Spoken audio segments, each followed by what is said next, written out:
এই উদ্দীপকে HTML code লিখতে বলছে। এখানে একটা উদ্দীপক দেওয়া আছে যে বলছে এটা HTML কোড লিখো। সো ফার্স্ট অফ অল যে কোনো HTML কোড লিখি না কেন, ফার্স্ট ওয়ে হচ্ছে ডটেড HTML, তারপর হচ্ছে HTML দ্বারা শুরু, হেড, টাইটেল, হেড কি স্ল্যাশ করে দেবো, তারপর কি বডি। এতটুকু যে কোনো HTML কোড লেখা না কেন এতটুকু ফিক্সড, চেঞ্জ করা যাবে না। এখন এই বডির ভিতরে এই উদ্দীপকটাকে আমরা লিখবো। এখন আমরা যখন HTML কোড লিখতে যাব ফার্স্ট ওয়ে হচ্ছে দেখতে হবে কিসে দেওয়া আছে, এই টেবলে দেওয়া আছে নাকি প্যারাগ্রাফে দেওয়া আছে নাকি লিস্টে দেওয়া আছে। এই যে উদ্দীপকটা কিসে দেওয়া আছে, একটা পেজের ভিতরে কি আছে, সারি আছে, কলাম আছে, দ্যাট মিন্স এটা হচ্ছে একটা কি টেবল। এই টেবলে আমরা কি লিখবো, HTML কোডিং লিখবো। তো যেহেতু এটাকে টেবল, তা আমরা কি দেবো, টেবলের জন্য ট্যাগ ব্যবহার করব,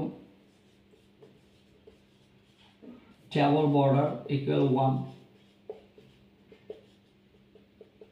1, তারপর কি সেল স্পেসিং,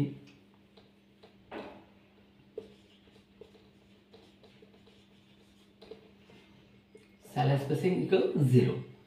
ওকে, টেবল, এটা টেবল ছিল তাই টেবল ট্যাগ লিখলাম। এখন টেবলের ভিতরে নতুন লাইন শুরু করলে আমরা কি দিই, টিআর ট্যাগ ইউজ করতে পারি। টিআর ট্যাগ, এই যে এ বি সি এগুলো আছে একটা সেলের ভিতরে আছে, এখানে কিন্তু কোনো কিছু হেডিং নেই, সবগুলো কিসের ভিতরে আছে, সেলের ভিতরে আছে। তাহলে টিআর যেহেতু সেলের ভিতরে আছে আমরা কি দিব, টিডি দিব, যে টিআর টিডি। এখানে টিডি দিয়ে আমি একটু করলাম, দেখো এখানে এ, এই এটা কয়টা গড়ের সমান দখল করে আছে, দেখো তো এই সম্পূর্ণ গড়ে কি আছে, এ আছে। আবার সে কয়টা গড় সমান রেখেছে, এই যে এইদিকে একটা ওইদিকে একটা, কয়টা গড় নিয়ে রেখেছে, 2টা। এখন এই যে এ, সে নিজে 2টা গড় সমান দখল করে আছে, কিভাবে নিয়ে রেখেছে, সে কি অনুভূমিক নিয়েছে নাকি উলম্ব, এই যে উলম্ব বরাবর নিয়েছে।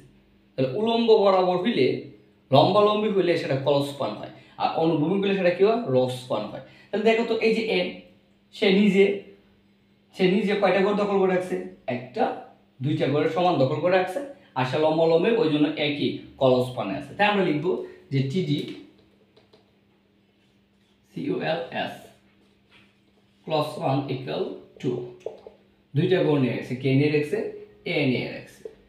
টিডি ক্লস 1 ইকুয়াল 2, এ নিয়ে রাখছে, এ লিখলাম, টিডিকে আমরা সাথে সাথে কি করে দেবো, স্ল্যাশ করে দেবো। যেহেতু সম্পূর্ণ এটা একটা লাইন ছিল ওটার জন্য ব্যবহার করছিলাম টিআর, এটাকে টিআর দ্বারা কি করে দেবো, শেষ করে দেবো। এই লাইনের কাজ শেষ। আবার এদিকে আসো, বি এবং সি, আবার নতুন লাইন শুরু করতেছো, আবার কি দিবা, টিআর, সেলের ভিতরে আছে টিডি দিবা, টিডি।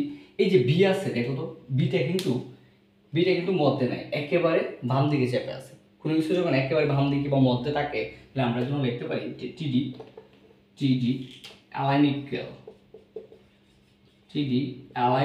দেখো বিটা কোন দিকে আছে, একেবারে বাম দিকে আছে, তাই অ্যালাইন ইকুয়াল লেফট। টিআর টিডি অ্যালাইন ইকুয়াল লেফট, কে আছে, বি, এই বি এর টিডিকে আমরা কি করে দেবো, স্ল্যাশ করে দেবো, টিডি স্ল্যাশ বি শেষ। আবার সি এর জন্য টিডি ইউজ করব, টিডি। এখন এই যে সিটা আছে একেবারে কোন দিকে গিয়ে আছে, দেখো ডান দিকে, যদি একেবারে ডান দিকে আছে ওটার জন্য আবার লিখতে পারি যে টিডি অ্যালাইন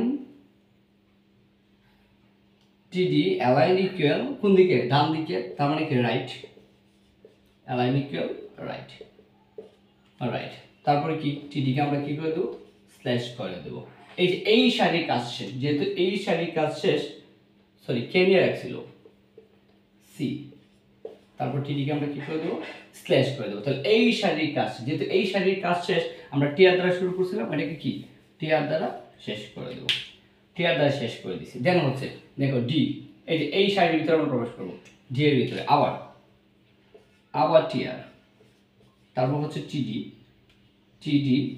দিয়ে হচ্ছে লিখবো ডি, এই ডি এর টিডিকে আমরা কি করে দেবো, স্ল্যাশ করে দেবো, এটাই কাজ শেষ। আবার দেখো তো, সরি এখানে একটা মিস্টেক হচ্ছে, এই যে ডি আছে দেখো তো, ডি এইদিকে দেখো, ই এবং এফ এই 2টা ঘরের সমান কিন্তু ডি নিয়ে রাখছে একাই। এই যে ডি ঘরটা আছে এখানে হচ্ছে ই এবং কি এফ, এই 2টা ঘরের সমান সে একাই নিয়ে রাখছে। তো আমরা জানি কোনো একটা ঘর যদি 2টা ঘরের সমান বা 3টা ঘরের সমান নিয়ে রাখে, তোমাকে দেখতে হবে সে কিভাবে নিয়ে রাখছে, অনুভূমিক নাকি উলম্ব। এই যে ডি কিভাবে নিয়ে রাখছে, অনুভূমিক, তাহলে সারিতে নিয়ে রাখছে, যেহেতু সারিতে নিয়ে রাখছে আমরা বলতে পারি যে টিডি রস ফান, যেহেতু সারিতে আছে সেটা কি হবে, রস ফান। টিডি রস ফান ইকুয়াল কত, কয়টা গুণ নিয়ে রাখছে, 2টা গুণ, কে নিয়ে রাখছে, ডি এ নিয়ে রাখছে। এই ডি এর টিডিকে আমরা কি করে দেবো, স্ল্যাশ করে দেবো, টিডিকে স্ল্যাশ করে দিলাম। দেন হচ্ছে ই এবং এফ বাকি আছে,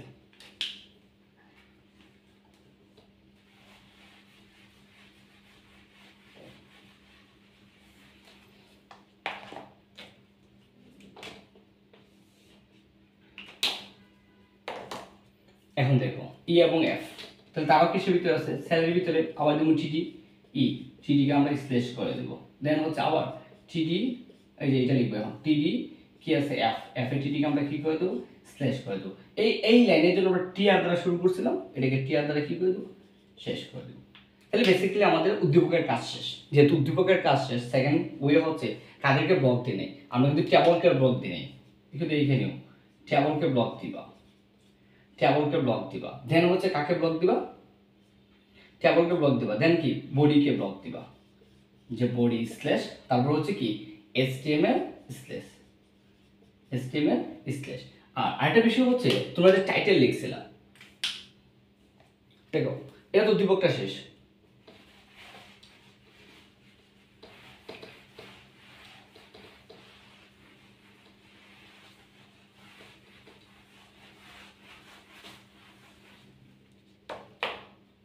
টাইটেল ছিল, যে টাইটেল, আমি টাইটেলটা লিখি নাই, দেখো টাইটেল যে ছিল, এই টাইটেলের মধ্যে তুমি কি লিখবা, টাইটেলকে তো স্ল্যাশ করতে হবে। তুমি যখন টাইটেল লিখতে যাবা, যদি মনে করো যে টাইটেল কোনো কিছু খুঁজে পাচ্ছ না, কি হবে টাইটেলটা, কি হবে টাইটেল ওটা খুঁজে পাচ্ছ না, দেন হচ্ছে তুমি কি করবা, শুধু ট্যাবল দিয়ে টাইটেলকে স্ল্যাশ করে দিবা, টাইটেল স্ল্যাশ। তুমি যখন টাইটেলটা লিখবা, হেডের উপরে যে টাইটেল লিখবা, ওই টাইটেল যদি মনে করো তুমি উদ্দীপকে কোনো কিছু বুঝতেছো না, কি দেওয়া আছে, দেন হচ্ছে তুমি কি দিবা, জাস্ট ট্যাবল দিয়ে টাইটেলকে স্ল্যাশ করে দিবা। এটাই ছিল কোনো একটা টেবলের HTML কোডিং।